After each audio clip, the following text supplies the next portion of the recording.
आजाद बोल इंडिया आप देख रहे हैं, आपके साथ मैं आदिल खान आजाद। बहुत बड़ी खबर है सर, गजा खाली करवाया जा रहा है बहुत शातिर तरीके से। रफ्ता रफ्ता गजा से शहरियों की खामोश निकासी शुरू हो गई है।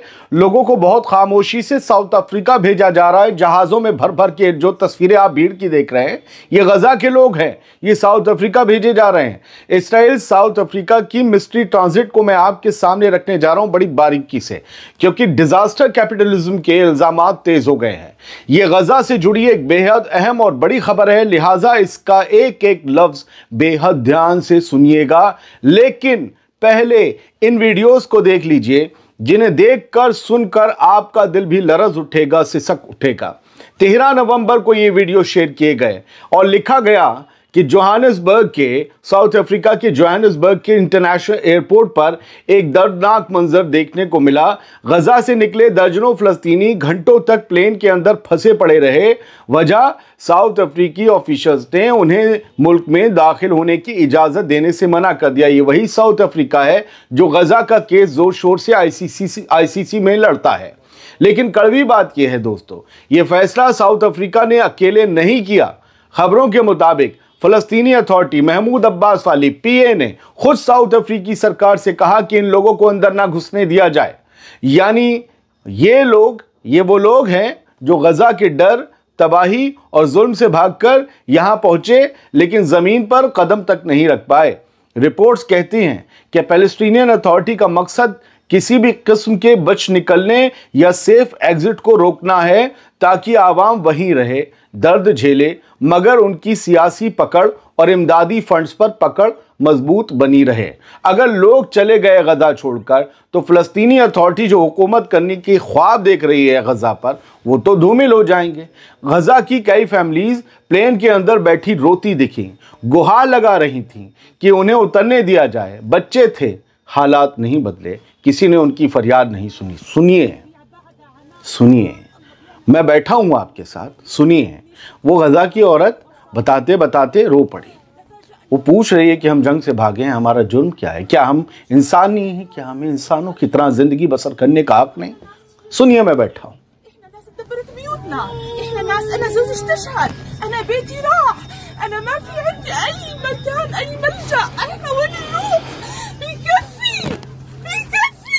इस आवाज में आप तड़प महसूस कर रहे हैं, दर्द महसूस कर रहे हैं।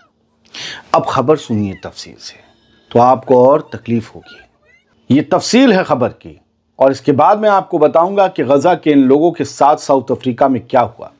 गजा में बारिश, सैलाब और इसराइली पाबंदियों के बीच जब लाखों लोग टेंटों में डूब रहे हैं, आज बारिश हो रही है वहां, आज भी। उसी दौरान एक गैर वाज़ेह ट्रांजिट स्कीम सामने आई है, जिसे लेकर अब सवाल उठ रहे हैं कि क्या इसराइल फलस्तीनियों को गजा से बाहर धकेलने की कोशिश कर रहा है और शुरू कर चुका है क्या ये कोशिश? कैसे शुरू हुई ये रहस्यमयी निकासी, समझिए। अल जजीरा की 15 नवंबर की रिपोर्ट है, जाकर पढ़ लीजिए। इस रिपोर्ट के मुताबिक सब कुछ शुरू हुआ अल मज्द यूरोप नामी नॉन प्रॉफिट के एक एड से, जिसमें वादा किया गया कि फलस्तीनी लोगों को, उनकी फैमिलीज को महफूज तरीके से गजा से बाहर निकाला जाएगा। सैकड़ों लोगों ने फॉर्म भर दिए, क्योंकि उन्होंने सब कुछ खो दिया था 2 साल की जंग में, घर, कारोबार, मुस्तकबिल, सब कुछ। और उन्हें लगा कि बाहर निकलना ही इकलौती उम्मीद है, शायद मुस्तकबिल संवर जाए, चलो बाहर चलते हैं। लेकिन असल कहानी कहीं ज्यादा पेचीदा निकली। जिन लोगों को बुलाया गया, उन्हें अचानक फोन आया, वो बस में बैठे और उन्हें इसराइली आर्मी की कोऑर्डिनेशन में येलो लाइन पार करवाई गई। आर्मी लेकर गई इन लोगों को येलो लाइन पार करवा के बस में, वही इलाका येलो लाइन जहां अक्टूबर के सीज़फायर के बाद से कमोबेश 200 फलस्तीनी सिर्फ लाइन क्रॉस करने में मारे जा चुके हैं। ये रिपोर्ट्स हैं। फलस्तीनियों से भरी बस करेम अबू सालेम क्रॉसिंग से गुजरी, फिर साउथ इसराइल के रमोन एयरपोर्ट पहुंची और वहां से उन्हें सीधे साउथ अफ्रीका भेज दिया गया। कितना मेहरबान है इसराइल, गजा के लोगों के लिए फ्लाइट बुक कर रहा है, बस बुक कर रहा है। क्यों? जमीनें खाली करवानी है। 153 लोग साउथ अफ्रीका उतरे उस फ्लाइट से बिना सही पेपर वर्क के। यही तो सजा थी। अभी रुकिएगा।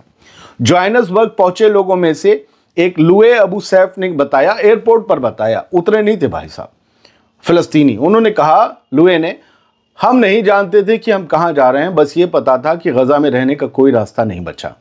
उन्होंने कहा कि पूरा सफर अजाब की लंबी दास्तान था, लेकिन कम से कम अब वो जिंदा और महफूज महसूस कर रहे हैं। अब सवाल ये है कि क्या ये एक डिजास्टर कैपिटलिज्म नेटवर्क है? इस मिस्ट्री ऑपरेशन की तह तक जाने वाले एक ऑस्ट्रेलियाई जर्नलिस्ट एंटनी लोवेनस्टाइन का कहना है कि यह स्कीम कई हफ्तों या महीनों से चल रही हो सकती है। ये पहली फ्लाइट नहीं थी। हर फ्लाइट के लिए इस्राएली इजाजत जरूरी है, और पैसा भी कौन दे रहा है? वही कंपनी की वेबसाइट इतनी अजीब है, जिसने भेजा है लोगों को पेपर वर्क करवाया है, मतलब फॉर्म भरवाए। इतनी अजीब है वो कंपनी की वेबसाइट कि लगता है जैसे एआई ने उसे बनाया हो। ये जर्नलिस्ट कहते हैं, और वो कहते हैं कि ये सब कुछ डिजास्टर कैपिटलिज्म यानी कि लोगों की मुसीबत से पैसा कमाने का धंधा की बू देता है। लोवेनस्टाइन के मुताबिक ये उन कंपनियों का नेटवर्क मालूम होता है जो गजा की तबाही को एक बिजनेस के मौके में बदल रही हैं। वो कौन कंपनियां हो सकती हैं जो गजा की जमीनों को कब्जा कर वहां पर रिविएरा बनाएंगी, वहां पर अपनी अपनी बिल्डिंग्स बनाएंगी? वही तो पैसा लगाएंगे। अब सबसे बड़ा सवाल यह है कि ये इवैक्यूएशन है या डिस्प्लेसमेंट है। आलम यह है कि हजारों बीमार बच्चे और मजलूम लोग मेडिकल इवैक्यूएशन के लिए लाइन में पड़े हैं, लेकिन इजराइल उन्हें निकलने नहीं दे रहा। और दूसरी तरफ रहस्यमयी कंपनियों के, सीक्रेट कंपनियों के जरिए पूरे खानदानों को साउथ अफ्रीका भेजा जा रहा है। वही इजराइल मेहरबान हो जा रहा है वहां पर। फलस्तीनी एक्टिविस्टों का कहना है कि यह एक रफ्ता रफ्ता हल्के हल्के धीरे धीरे चलने वाली आबादी की निकासी है। ये एक तरीके का नकबा है। ये एक ऐसा प्रोसेस है जो कानूनी पनाह के नाम पर गजा को खाली करने का टूल बन सकता है। बहुत बड़ा धोखा हो रहा है। अब सुनिए, साउथ अफ्रीका पहुंचे गजा के लोगों के साथ बड़ा धोखा हो गया। उन्हें वहां जेल में डाल दिया गया है। साउथ अफ्रीका के जोहान्सबर्ग एयरपोर्ट पर उस वक्त हलचल मच गई जब 150 से ज्यादा फलस्तीनी जो गजा से आए थे बिना किसी ट्रैवल डॉक्यूमेंट के उतर गए। सभी को 12 घंटे तक डिटेन रखा गया। साउथ अफ्रीका की सरकार ने फौरन जांच शुरू कर दी है कि यह फ्लाइट किसने भेजी, किसने पास करवाया इसे, और लोग बिना कागजात के साउथ अफ्रीका कैसे पहुंच गए। 15 नवंबर की खबर के मुताबिक साउथ अफ्रीका में फलस्तीनी एम्बेसी ने एक अनरजिस्टर्ड और मिसलीडिंग ग्रुप पर इल्जाम लगाया है। उनका दावा है कि यही ग्रुप, जो सो कॉल्ड कथित तौर पर इसराइल से जुड़ा बताया जा रहा है, इस फ्लाइट को ऑर्गेनाइज कर रहा था। एम्बेसी का कहना है कि लोगों को सेफ पैसेज और लीगल अरेंजमेंट्स का झांसा दिया गया, लेकिन असल में प्लान पूरी तरह गड़बड़ और संदिग्ध था। फिलहाल सभी मुसाफिरों को वेरिफिकेशन के लिए भेजा गया। उनकी वेरिफिकेशन हो रही है और सरकार ये पता कर रही है कि ऑपरेशन इंसानी मदद था या किसी और मकसद के लिए किया गया था। अब यही तो सवाल है, इसका मकसद क्या था? 12 घंटे डिटेन रखे गए, लेकिन अब भी ये लोग आजाद नहीं हैं। एक जगह पर रखा गया है, शिनाख्त चल रही है, जांच चल रही है। पैलेस्टीनियन अथॉरिटी ने, मुझे लगता है, एक हिसाब से बस ये सही किया कि वैसे तो उनका लालच दुनिया को बताया, लेकिन एक हिसाब से ये सही किया कि इसमें जो भंडा कर दिया ना, तो ये खबर सामने आ गई। कहा कि नहीं, मत लो, इन्हें वापस भेजो। वरना ऐसे ऐसे करके तो फिर ये गजा को पूरा खाली करवा लेते मदद के नाम पर, कुछ नहीं तो आधा करवा लेते। तो येलो लाइन इसीलिए शायद बनाई गई है कि 55% हिस्सा कब्जा लो। बड़ा खेल है गुरु। इस शो में मैंने कोशिश की कि आपको साफ गोई से खबर बता दूं। बहुत खबरें हैं गजा से रिलेटेड। गजा में आज भी कुछ बमबारी हुई और कुछ लोगों की चोटें आई। गजा में बारिश हो रही है भयंकर। एक तूफान जो वहाँ समंदर से आता है अक्सर ठंड के दिनों में, वो उसके साथ कुछ बारिशें आई हैं। लोगों के खेमों में पानी भर गया, उनके सामान भीग गए। बड़ी मुश्किल है सर, उनके लिए दुआ कीजिए। बहुत बहुत शुक्रिया। सलामत रहिए, खुश रहिए। कुछ काम है, शायद अब वीडियो ना आए कुछ घंटों, तो पहले से माजरत।